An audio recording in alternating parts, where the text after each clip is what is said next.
pour l'édition 2026 du concours de procès fictif de la CPI en langue française est ouverte.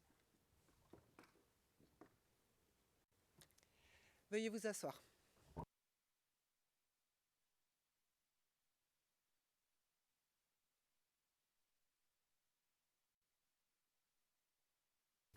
Bonjour.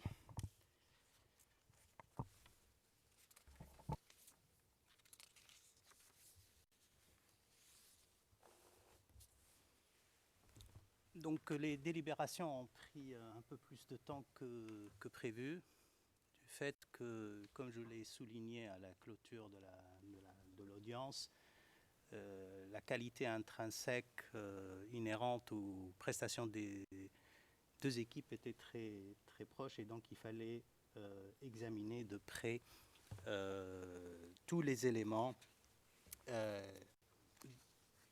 pour avoir une appréciation juste et équitable.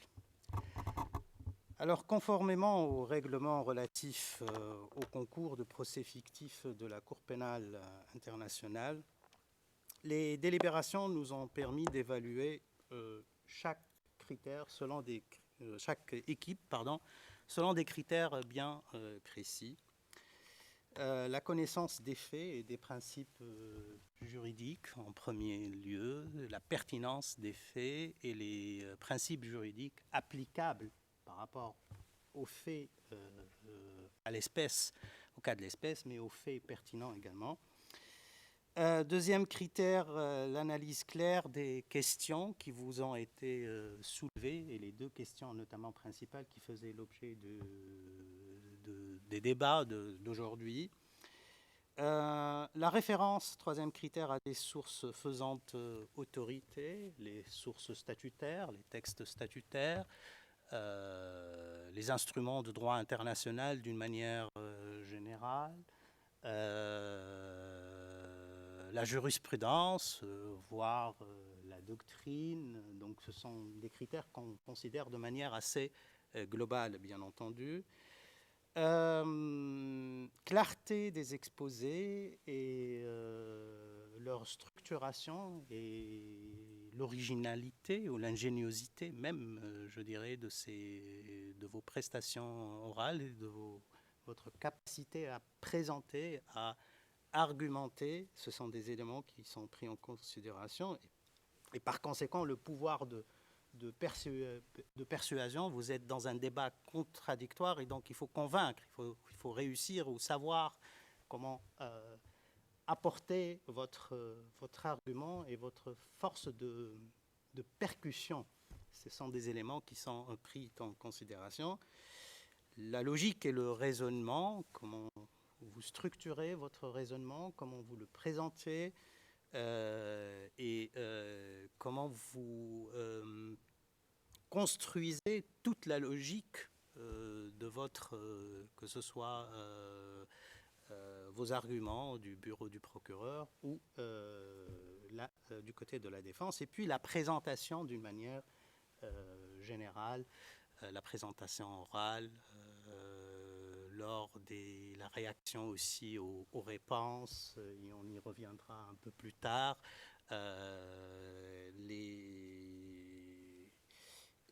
La qualité, je dirais, de l'oral est un élément qui sont pris en considération.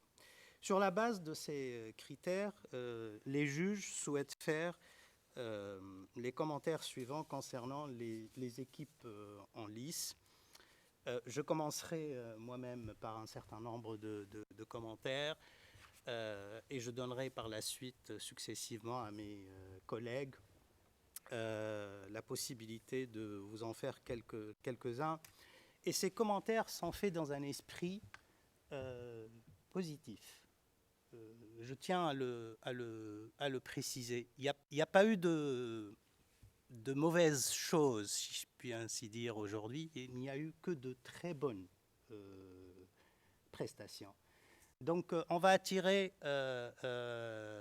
vos attentions respectives sur des éléments, soit qui sont déjà consolidés, ils sont très positifs, soit pour améliorer vos prestations dans votre vie d'étudiant, de chercheur, mais également vous serez un jour, et certainement, et je le souhaite, en tout cas personnellement, de vous voir ici même, là, de ce côté de la barre. Voilà, c'est ce que je vous souhaite le plus du fond de mon cœur, et je crois que mes collègues partagent ce sentiment.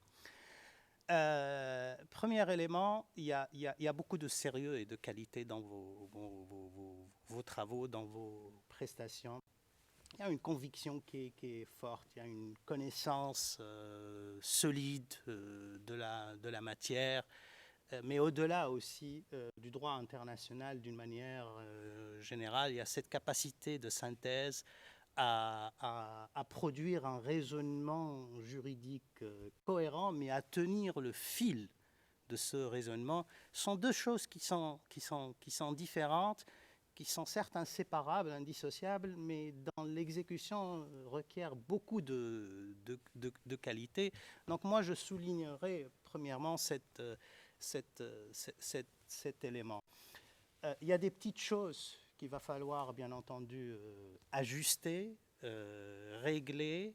La question, les réponses aux questions, on a senti que vous étiez beaucoup plus versé dans je dirais, dans le cas de l'espèce. C'est peut-être que vous étiez sans doute impressionné par les lieux, le décorum, comme on dit. C'est un moment assez particulier, aussi bien pour vous que pour nous tous, hein. Il faut le reconnaître. Mais il faudrait quand même, l'exercice des questions et que vous adressent les juges, c'est un exercice qui n'est pas fait pour vous déstabiliser, non. Il est fait pour tester vos capacités à réagir à l'instant même, et donc de faire appel à une boîte à outils de connaissances générales et à vos réflexes de juriste. Et pour y répondre parfois, ou pour parvenir à répondre aux questions, il faut savoir gérer le temps.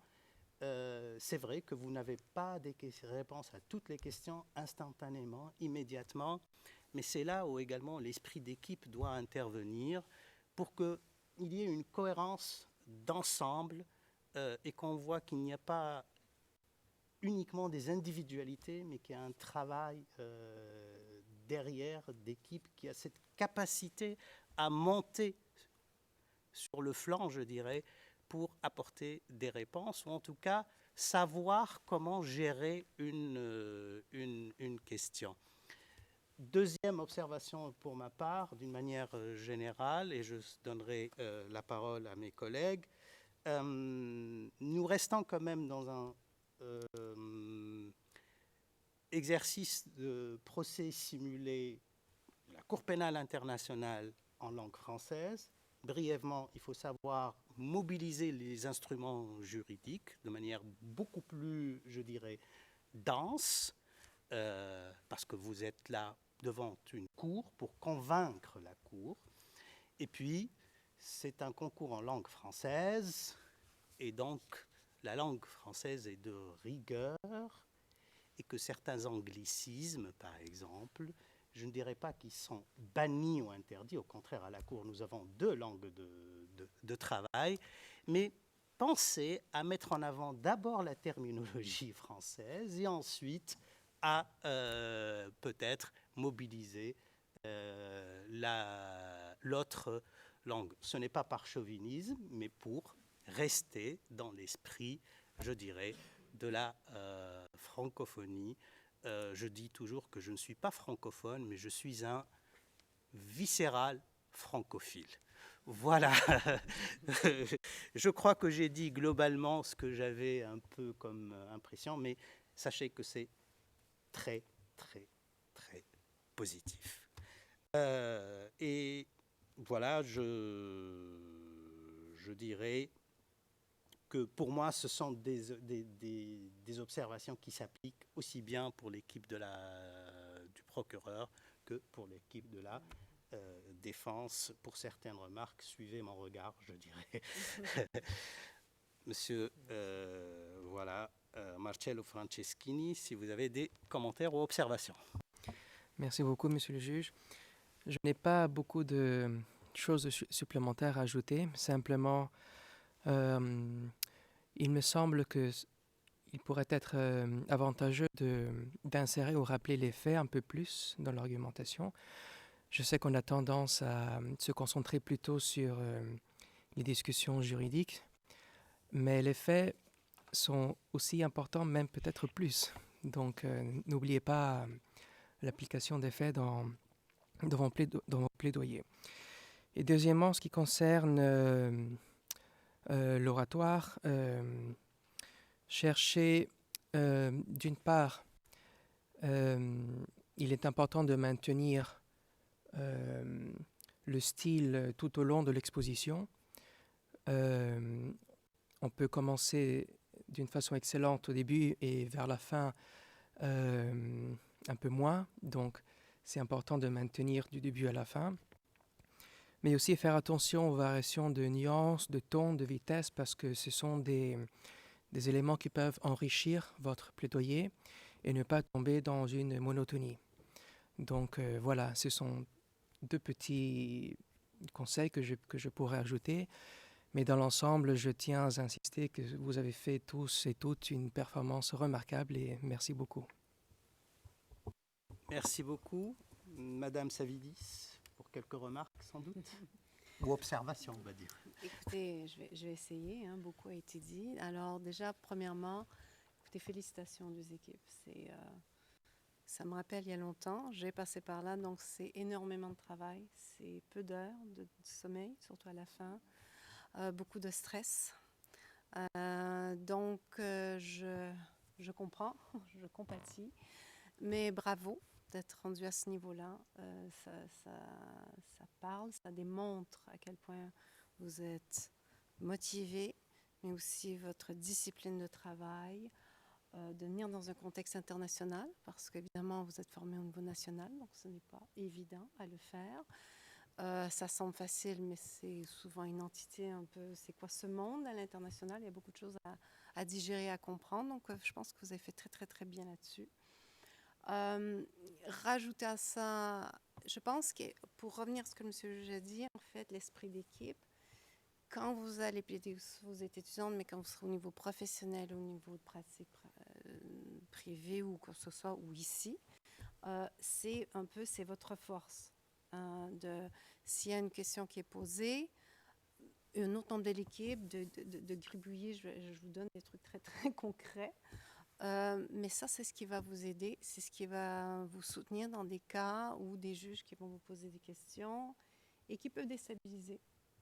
Je sais que moi, j'ai appris comme ça. Il faut être capable de passer du point A au point D, être capable de revenir au point A, de ne pas avoir peur de demander, de dire, écoutez, je peux revenir répondre à cette question, je peux revenir là-dessus, si vous me le permettez. Donc, vous accordez un peu cette flexibilité, bien que je comprends le stress, mais de vous laisser respirer un petit peu. Sinon, c'est vrai que ça peut être très prenant, puis il faut être capable de suivre vous dialoguez, il y a un échange avec les juges, et ça vous permet, ça vous laisse un peu une chance de trouver la réponse un peu plus tard, puis de continuer le fil, et puis de revenir et de pouvoir avoir un esprit de persuasion et de convaincre encore plus, parce qu'il y a cet effort-là qui est fait. Non pas que vous ne voulez pas le faire, mais d'être pris dans ce carcan-là, donc ça peut être assez limitatif. Donc de ne pas vous laisser prendre par ça. Vraiment, allez-y, demandez. Vous pouvez, dans des cas, des fois, c'est arrivé de demander peut-être 1 minute ou 2. Bon, ici, c'est vrai que le temps a été compté, mais de pouvoir revenir là-dessus. Et je pense que ça, c'est vraiment, en gros, ce que je voulais vous partager. Je voulais vous dire, mais encore une fois, félicitations. Vous avez survécu, c'est fait. Maintenant, vous allez un peu respirer. Et puis, bravo, vraiment. Merci beaucoup, Madame Savidis, et Monsieur Franceschini pour ces observations. Maintenant, c'est le moment tant attendu, n'est-ce pas? Et après en avoir délibéré, donc la Cour est parvenue à à décerner les prix. Donc la Cour, pour commencer, a décerné le prix du meilleur orateur ou de la meilleure oratrice. Et à cette fin, comme nous l'avons mentionné, tous les participants ont fait l'objet de l'attention de la Chambre tout au long de l'audience aujourd'hui, tant sur la qualité de leur présentation, de leur présence, de leur prestance également. Et sans faire, je dirais, prolonger le suspense, je vais passer la parole à mon collègue Marcello Franceschini, qui va annoncer le prix du meilleur ou de la meilleure orateur, oratrice. Merci beaucoup. Pour le prix au meilleur orateur, nous avons un prix ex aequo. Donc, j'ai le plaisir d'annoncer que le prix au meilleur orateur est attribué à Marina Hilary Luttet et Maud Besnay.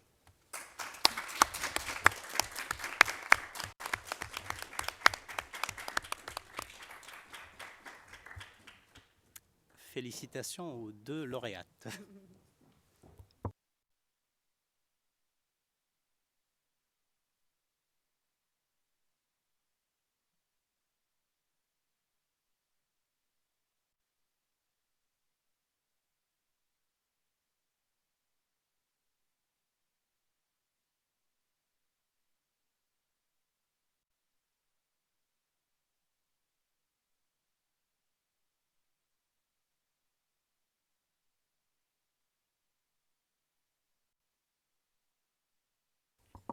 Félicitations, bravo, encore une fois. Je vais maintenant passer la parole à ma collègue, Madame Savina Savidis. Je vous laisse boire votre verre d'eau tranquillement, qui va annoncer la deuxième place du concours. Merci, Monsieur le juge. La deuxième place de l'édition 2026 du concours du procès fictif de la CPI en langue française est attribuée à... Pardon. Oui, il faut. À l'équipe du procureur Sorbonne.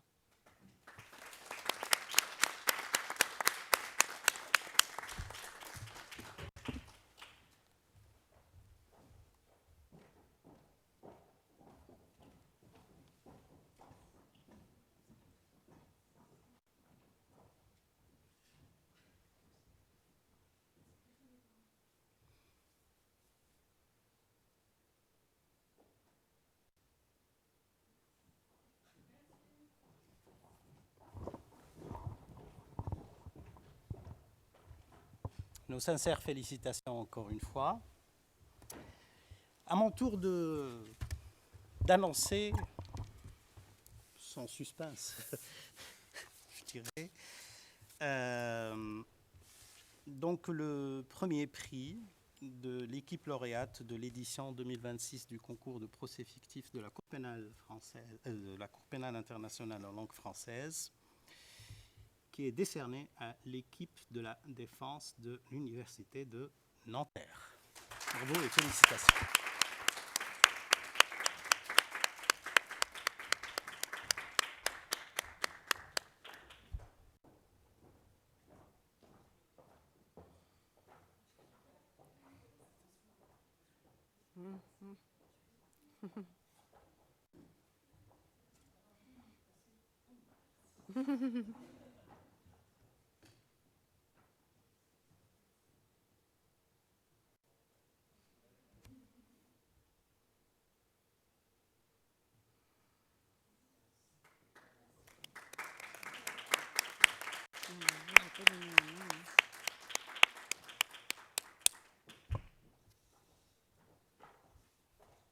Ah.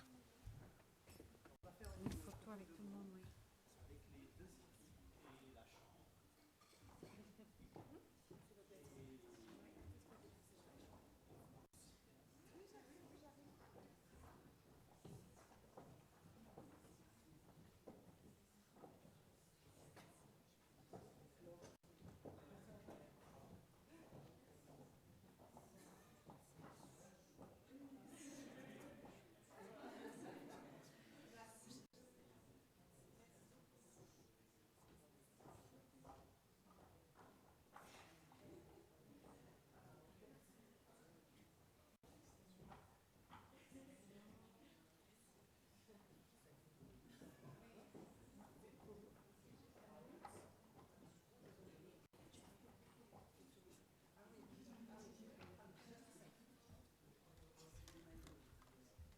Otherwise, you'll have a red dot.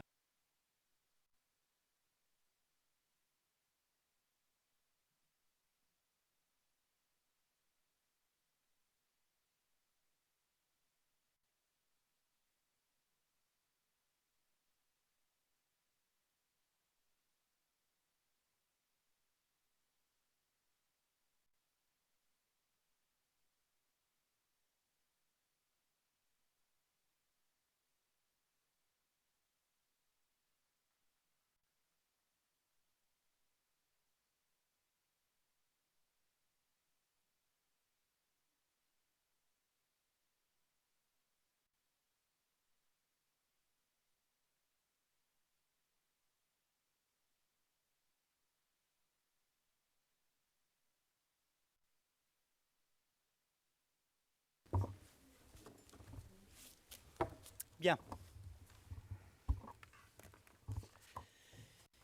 Donc, nous réitérons nos félicitations à tous les participants pour leur excellent travail, ainsi que pour vos excellentes connaissances de la Cour pénale internationale et du système du statut de Rome.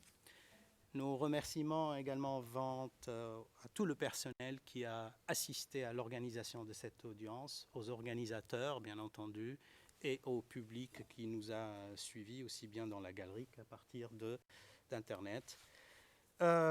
Pour l'heure, l'audience de la Cour pénale pour le concours de procès fictif est désormais close. Veuillez vous lever.